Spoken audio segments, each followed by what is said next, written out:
This is the story of Jordan-Hare Stadium, the Auburn University football team's home.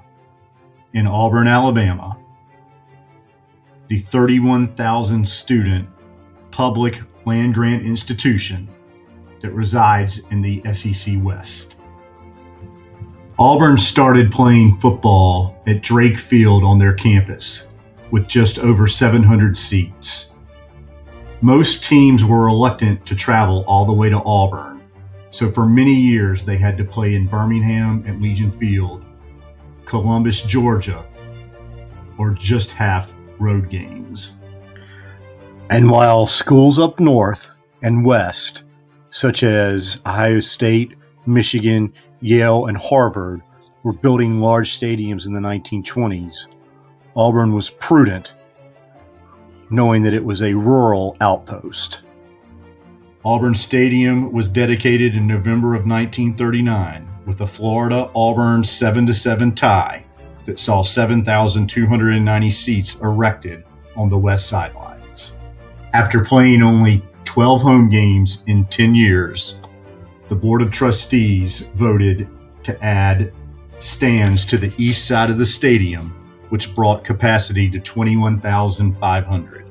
In addition, the stadium was dedicated Cliff Hare Stadium, the quarterback of Auburn's first football team. In 1951, Shug Jordan was named head coach, and after success of 2 bowl games, in 1955, the west stands were expanded and the press box was added. Capacity was now 34,500. Still, Alabama, Georgia, Georgia Tech, nor Tennessee would come to the Plains. The Tigers won the national championship in 1957, and thus the south end zone was made into a horseshoe.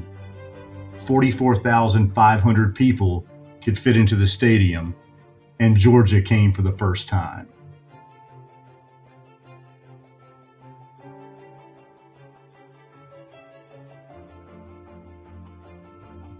In 1970, the north stands were added. The stadium was now a bowl. 61,261 people were able to see Georgia Tech come for the first time.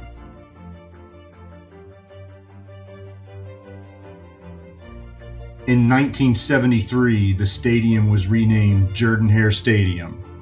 It was the first stadium to be named after an active head coach, and Tennessee came the following year. Pat Dye was hired as head coach in the late 70s. The West Deck was added in 1980 to bring capacity to 72,000, and lights were added in 1981. The SEC championships that Dye brought to Auburn led to the other side being decked. The East Upper Deck now added 85,214 seats. Yet Alabama still would not make the trip. For years, Auburn and Alabama played their season-ending Iron Bowl game at Legion Field in Birmingham, Alabama's second home stadium, making the game always a de facto home game for Alabama.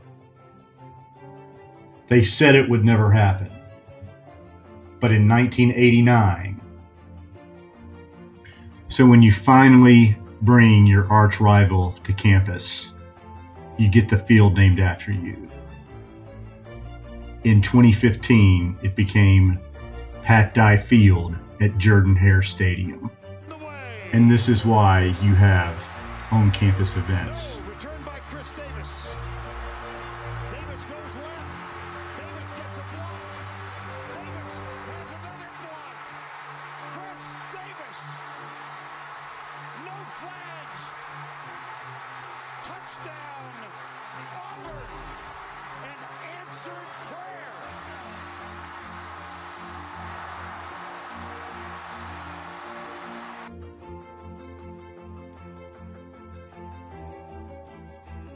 It is now the 7th largest stadium in the SEC, the 12th largest stadium in the country, with a capacity of 87,451 fans.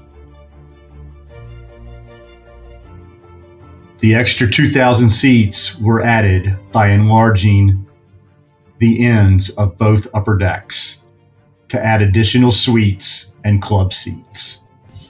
And while Alabama chose to stay for the majority of their games at Legion Field, the Auburn expansion showed them that they had to do the same at Tuscaloosa and would copy Auburn almost brick for brick to the 102,000 seat behemoth Nick Saban has today.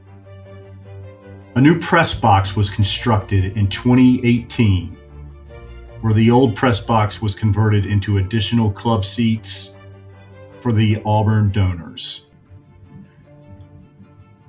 A day at an Auburn football game starts with the Tiger Walk, and while many have imitated it, Auburn originated it. It ends with the statues of Bo, Cam,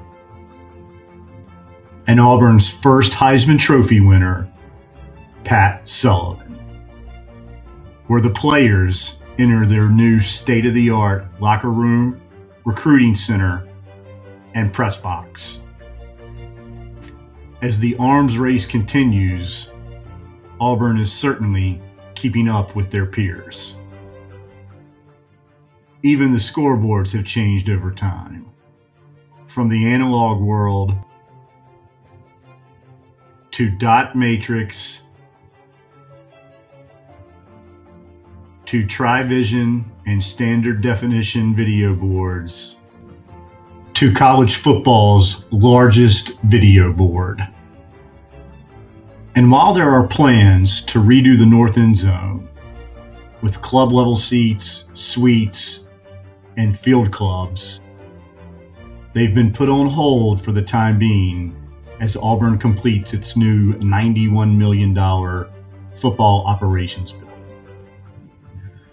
Because to Auburn, right now, it's perfect and it's home.